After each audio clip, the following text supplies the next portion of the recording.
pasan de las 10 de la mañana y como se los había anunciado, con mucho gusto vamos a poder recibir entonces, y le agradezco que se haga el tiempo para conversar con nosotros como siempre, al diputado canario Álvaro Perrone, quien preside la Comisión de Deportes de la Cámara de Diputados, porque la misma ha recibido la solicitud por parte del legislador canario Alfonso Lerete para que reciba en su seno, en su sesión, digamos, a la directiva del Club Parque del Plata, que en estos precisos momentos se encuentra en un litigio que ya está a nivel de la justicia con la Intendencia de Canelones, que quiere el desalojo, quiere que se vayan porque no hay un comodato firmado según lo que aseguran las autoridades de la Intendencia. Álvaro, te recibo con mucho gusto, buen día, bienvenido. ¿Qué tal? Buen día. Gracias por la comunicación. Un placer recibirte. Álvaro, quiero arrancar por este tema y quiero preguntarte, ¿ya recibiste en tu calidad de presidente de la comisión esta solicitud y qué vas analizando hasta el momento sobre la posibilidad? ¿Ya está confirmado que se va a convocar a las autoridades o se va a recibir a las autoridades del Club Parque del Plata? Sí, así es. La solicitud se presentó. En el día de ayer sesionó la comisión por otros asuntos que estaban en agenda. Y bueno, se presentó la nota, fue aceptada por todos los miembros, así que bueno, la comisión va a ser recibida, dependiendo de la agenda, queda a coordinar entre la Secretaría de la comisión y las autoridades del club. También tuvimos un pedido de recibir a la Intendencia por parte de un legislador, del diputado Varela, así que bueno, los dos están en agenda, el tema va a llegar a la comisión y ahí lo trataremos. Bien, ¿qué información y qué visión tenés hasta el momento como canario, además, ¿no? Como legislador del departamento de Canelones, ¿qué es lo que has sabido de esta situación que mantiene ya desde hace varios años enfrentada a la Intendencia de Canelones con el Club Parque del Plata? En realidad la información que tengo yo hasta ahora ha sido todo por trascendido de prensa y comentarios de vecinos, pero yo no me puedo expedir ni dar mi opinión solamente basado en eso. Entendimos que lo mejor era tratarlo en la comisión, que las dos partes expongan, si bien nosotros no tenemos poder resolutivo, pero sí podemos abordar el tema y bueno, darle el tratamiento desde el legislativo. Nosotros vamos a recibir a las dos autoridades, los vamos a escuchar, vamos a ver la documentación también que se presenta y las preguntas que se hagan de un lado y otro, para ahí formar una opinión más certera sobre la situación.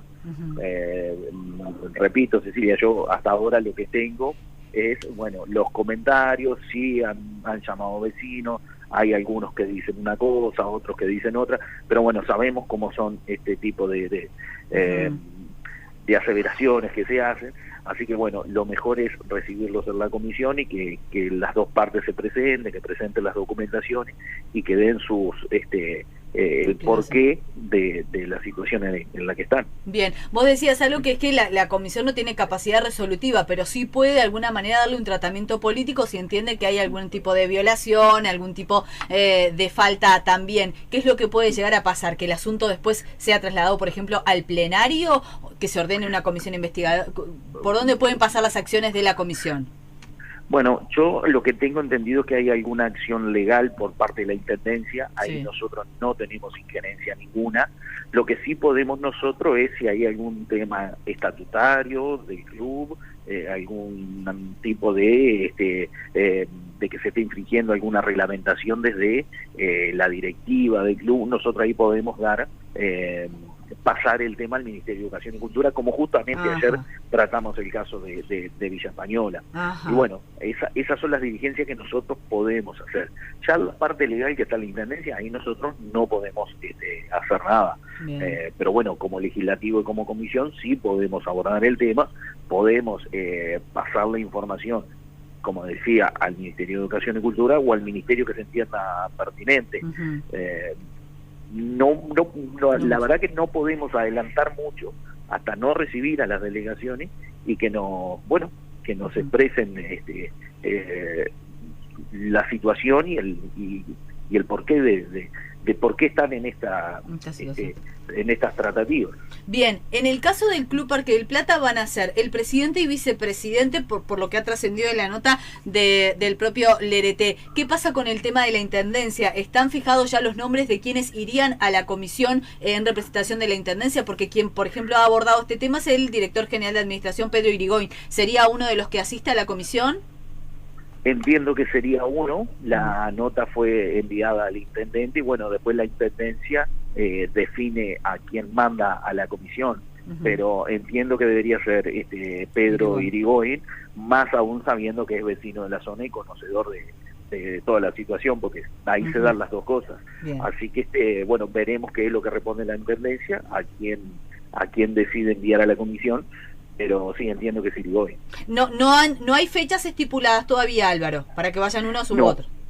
No hay fechas estipuladas porque la Secretaría de la Comisión envía las citaciones y después es un tema de coordinar agenda. Pero no va a ser muy lejano en el tiempo. Esto va a ser bastante rápido. Bien, muy bien. ¿Vos decías que ayer en la comisión también trataron el tema de Villa Española? Sí, así es. Ayer habíamos invitado al Ministerio de Educación y Cultura para tratar otros temas y bueno, decidimos abordar también el caso de Villa Española para esclarecer la situación, también para darle una rápida diligencia, que la gente sepa lo que pasó, que la oposición pueda preguntar, que fue muy crítica por el actuar del Ministerio de Educación y Cultura, que se sacaran todas las dudas. Así que bueno, tuvimos al ministro con otras autoridades donde dieron las explicaciones de cómo se dio toda la situación de la intervención en Villa Española, dejando bien en claro que acá no hay ningún tema político, sino que el Ministerio de Educación y Cultura tiene que actuar en este caso por denuncias, porque el Ministerio de Educación y Cultura no actúa de oficio. Habían denuncias, habían irregularidades como que hacía 3 años que no se llamaban a elecciones. El Club Villa Española tiene en sus estatutos que tiene que llamar elecciones una vez por año. Desde el 2018 no se llamaban, no había una comisión fiscal, no estaba funcionando. El estatuto marca claramente en un artículo, el número 5, de que el club está impedido de realizar actividades políticas y religiosas. Así que bueno, ante las denuncias de otros socios, el ministerio tuvo que actuar, llevar adelante la intervención, una intervención extraña porque desde que se da la intervención las autoridades renuncian. Así que, bueno, está en proceso, pero quedó muy en claro que esto no tiene nada que ver con política, no tiene nada que ver con el tema del referéndum, donde la Junta de Firma que dijeron que se había hecho y por eso el Ministerio había llevado adelante la información, sino que, bueno, es una situación donde el Ministerio actúa. También el Ministerio nos decía que tiene unos 140 expedientes en trámite por este tipo de situaciones de otras instituciones del resto del país que no precisamente tienen que ver con el fútbol, pero es algo normal que se da. Tomó estado público el Club Villa Española por su por estar en el fútbol y por la visibilidad que tiene. Pero bueno, quedó bien en claro la situación. ¿Qué actividad política y o religiosa realizó el Club Villa Española? Bueno, en realidad la denuncia de los socios dice que el club llevó adelante una actividad de juntas de firmas para el referéndum que se dio en marzo y lo hizo en las instalaciones del club, en momentos donde había actividades deportivas, con vestimenta alusiva a una de las partes del referéndum, y bueno, ahí fue donde los socios denunciaron. Y como el estatuto del club dice claramente que no se pueden llevar adelante esas actividades, fue que bueno, hicieron la denuncia, que el Ministerio de Educación y Cultura tuvo que actuar. Pero si en el estatuto de Villa Española ese artículo no existiese, el Ministerio no podía actuar. Pero ahora, como dice claramente que no pueden, ahí fue que actuó el Ministerio. Pero las juntas de firmas para habilitar un referéndum, ¿es considerado una actividad político-partidaria? Bueno, no es político-partidaria, pero es una actividad política, ¿no? Y que se dio adentro de las instalaciones del club. Por eso los socios hacen la denuncia. Y porque lo dice el estatuto de Villa Española. Si el estatuto de Villa Española no dijese absolutamente nada de eso, perfectamente se podía hacer.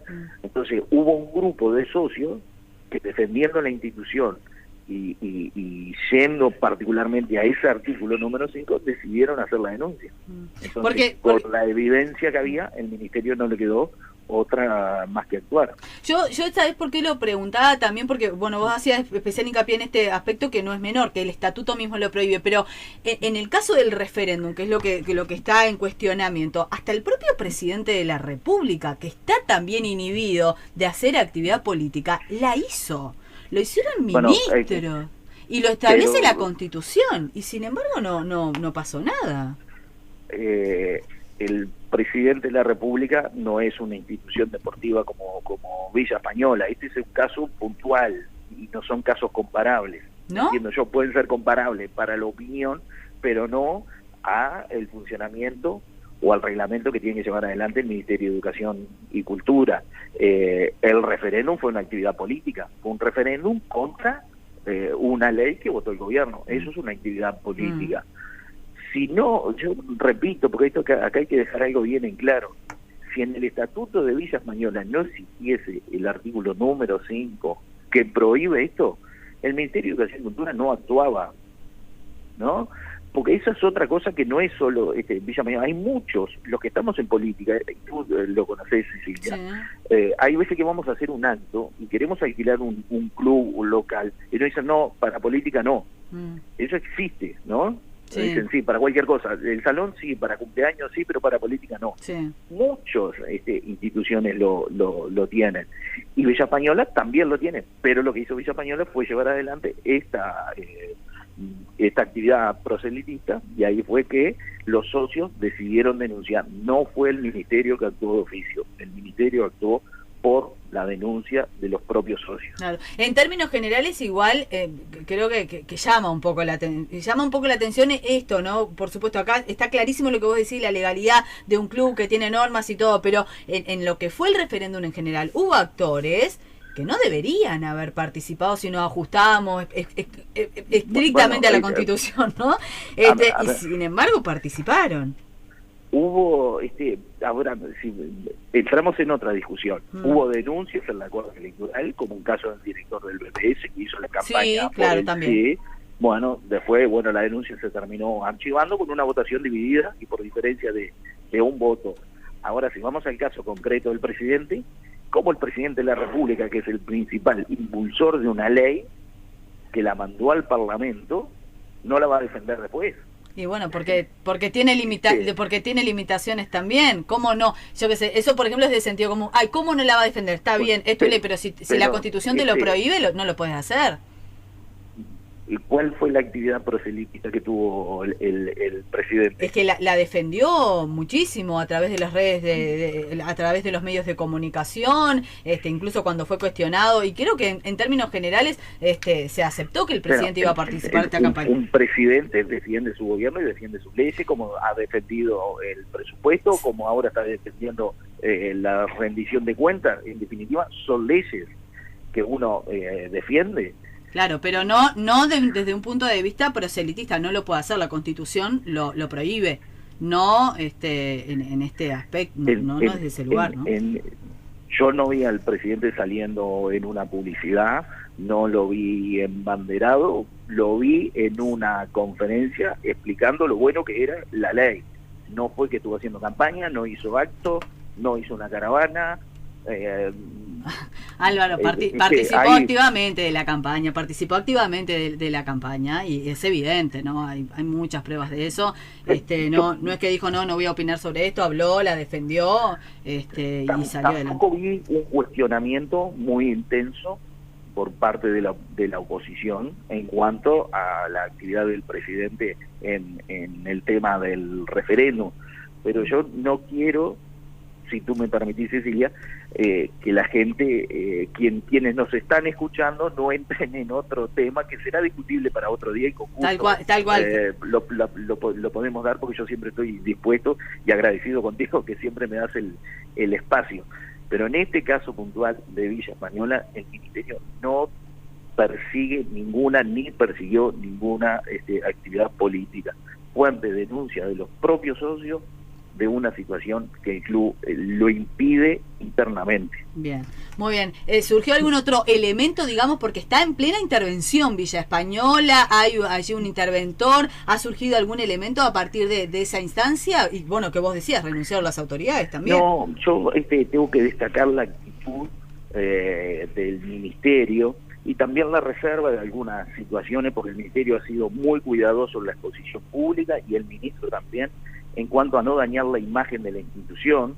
Entonces, ayer se hicieron comentarios que quedan fuera de actas a pedido de reserva de otro tipo de situaciones que nosotros entendemos que desde nuestra responsabilidad también tenemos que tener de cuidar, porque es una institución importante, es una institución que tiene su impronta en un lugar de Montevideo que todos tenemos que cuidar, pero la verdad no quedaba más remedio que la intervención. Ahora, se va a llamar a elecciones, los que estaban en la directiva y renunciaron molestos por todo esto, se pueden presentar a las elecciones.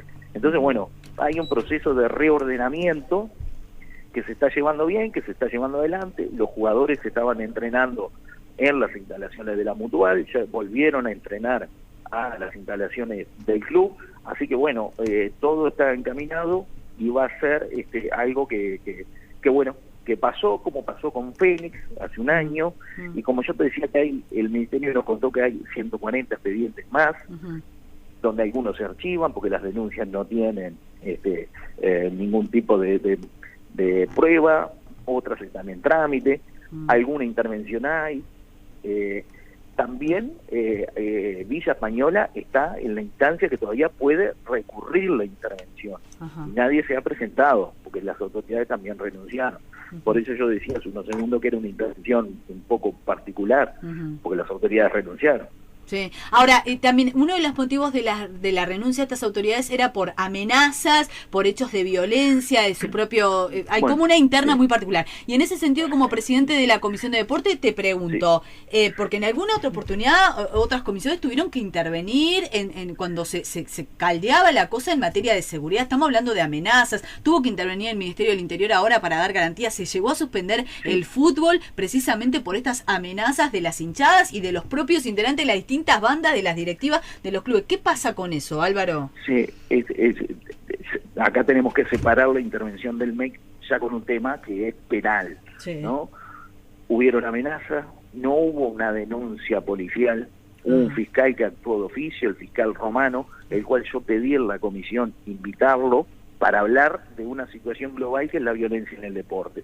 Nosotros cursamos varias invitaciones al fiscal Romano, que es el fiscal que ha estado en estado público, que está actuando de oficio con una buena disposición a intentar buscar soluciones en el tema de violencia en el deporte y no dejar pasar determinadas cuestiones como el caso de estas amenazas de Villa Española, el cual Villa Española no fue a la seccional a hacer ninguna denuncia ni a fiscalía. El fiscal actuó de oficio. Nosotros de la comisión invitamos al fiscal, invitamos a la Asociación Uruguaya de Fútbol, a la Mutual, ¿no? Y bueno, esas son las delegaciones que tenemos ahora. Después, quienes entiendan que tienen que venir a la comisión y en el trayecto que se va tratando el tema, alguien decide invitar a alguien más, bienvenido. ¿Yo por qué invité al fiscal? Porque acá nosotros no somos los que, los legisladores, nosotros la sabemos todas. No es así.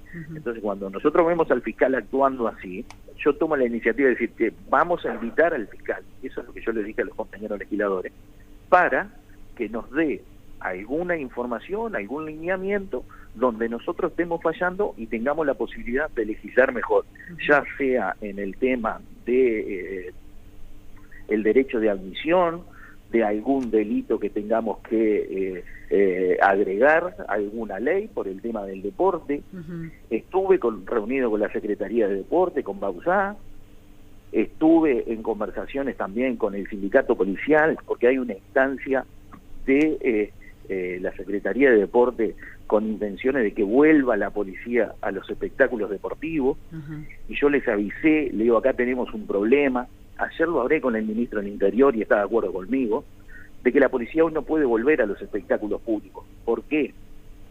Porque nosotros, cuando votamos la LUC, votamos la creación de nuevos delitos, y uno de ellos es el agravio al policía.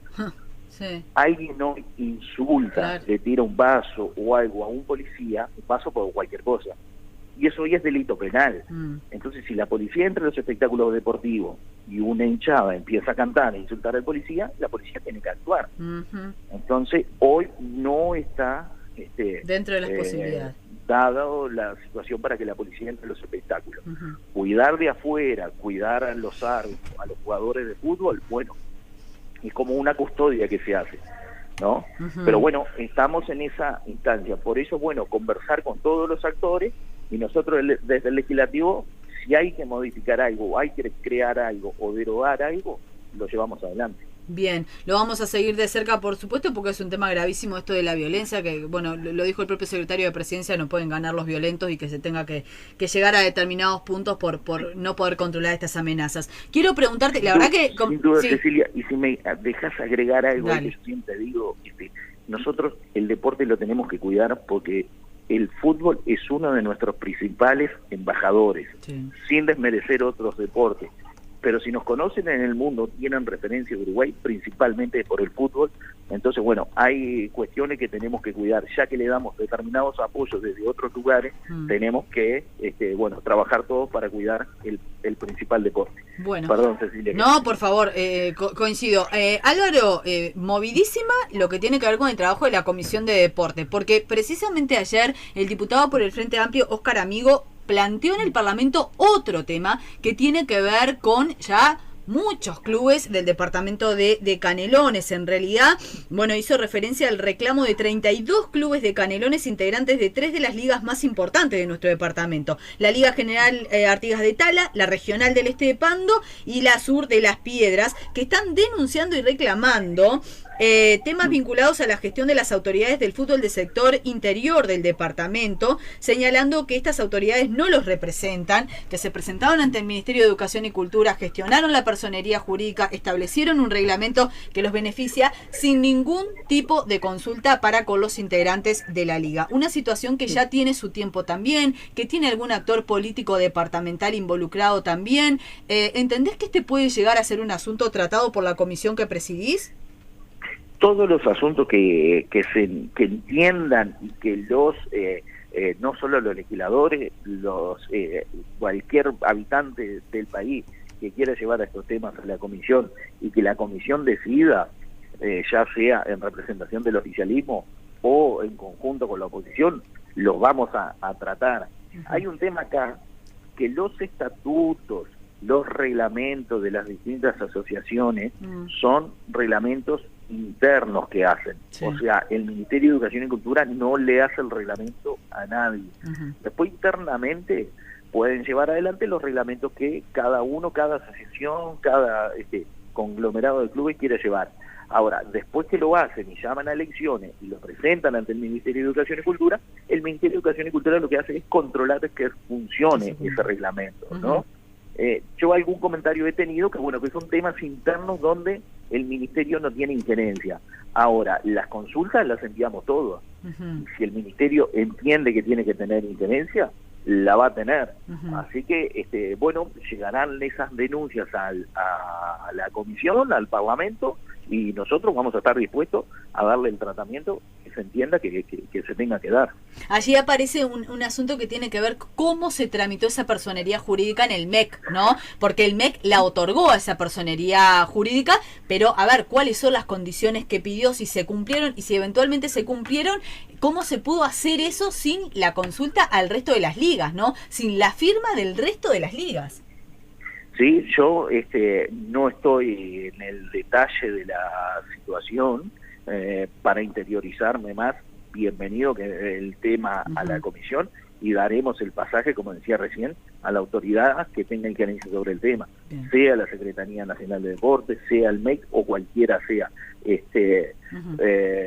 Yo vuelvo a repetirte, la información que nosotros tenemos es de cómo funcionan esas internas, que hacen sus estatutos, sus reglamentos, y después son llevados al MEC y el MEC los aprueba, y después si se infringe, si no se cumple, es ahí cuando el MEC actúa. Como el caso Villa Española, que actúa el MEC por un reglamento interno que tiene que hacer cumplir, que es el famoso artículo 5 que hablamos hace un rato. Bien. Una cosa es la reglamentación interna que después se presenta al MEC. Después el ministerio tiene injerencia si algo no se cumple. Bien. Pero no es el que marca los estatutos ni los reglamentos. Perfecto. Lo vamos a seguir de cerca también porque se ha pedido pasaje a la Junta Departamental y seguramente llega a la comisión que presidís. Te robo un par de minutos más y te pregunto. Ayer se anunció por parte del Ministerio de Desarrollo Social la implementación a partir de agosto de una propuesta que, según lo que tengo yo en mis registros mentales, ha sido uno de los primeros que lo presentó a la idea y que tiene que ver con el IVA personalizado. Vos hablabas en alguna oportunidad que hacíamos nota del tema de que se implementa en otro país a través de los medios electrónicos esto de que algunos no paguen el IVA o paguen menos de IVA, etcétera, haciendo un registro de aquellos que de alguna manera están más sumergidos a nivel social. Finalmente lo va a implementar el MIDES. ¿Tuviste algo que ver en esto, Álvaro? ¿Se recogió tal cual la propuesta que vos habías presentado?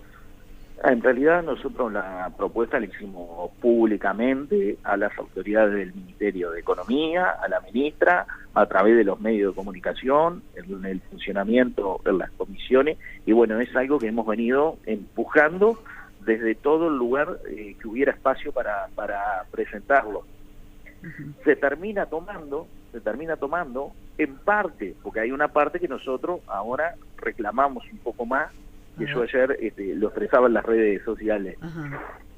Se hace, en principio, y nosotros apoyamos, para los más necesitados. Sí. O sea, los más necesitados, los de más bajos recursos, que tengan la posibilidad a través de las herramientas electrónicas que hizo la presentación el MIDES, de pagar menos IVA. Ahora nos queda una parte importante y es que los de mayor poder adquisitivo paguen todo el IVA, ¿no? Que son los productos de la canasta básica, aceite, harina, fideo, algunos cortes de carne que tienen, pagan el IVA del 10% y hay un sector de la sociedad que puede pagar todo el IVA. Entonces ahora, bueno, fuimos por los más necesitados, bienvenido. Ahora tenemos que seguir trabajando para equiparar mejor, con una mejor justicia tributaria, y bueno, y en definitiva ir a aquel famoso eslogan de el que tiene más pague más, el que tiene menos pague menos.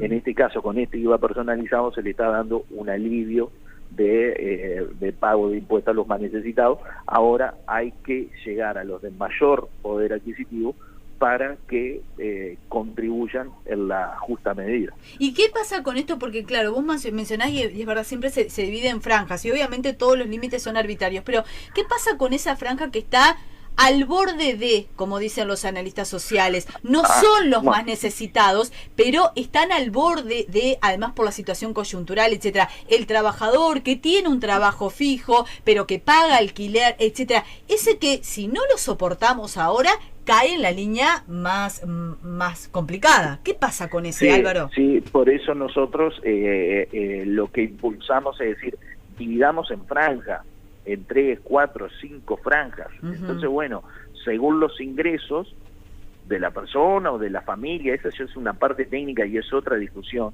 que se da en otro ámbito. Decir, bueno, ¿cómo se calculan los impuestos? ¿Cómo se calcula el IRPF? No sé, buscar algún mecanismo de eso, dividir en franjas y bueno, según los ingresos, esta persona debería pagar tanto de IVA, puede pagar tanto de IVA. Los de mayores ingresos van a pagar la totalidad, los de menores ingresos o los que no tienen ingresos pagarán un mínimo o no pagarán, y bueno, y en el medio hay que ir dividiendo. La situación, la división de la franja siempre va a estar, estoy justo en la franja, me paso un poco, eso se da en todos los sistemas tributarios y es una discusión también eterna, pero bueno, hay que ir hacia un camino más justo. Bien, por ahora entonces es para las líneas más bajas, los más sumergidos, pero desde Cabildo y desde tu persona en particular se va a apelar entonces a que se haga estos escalafones, digamos. Lo vamos a seguir insistiendo, nosotros vemos muy positivo que ya se dio un camino, se dio un inicio, así que bueno, si se tomó es porque la propuesta fue buena, así que bueno, insistiremos.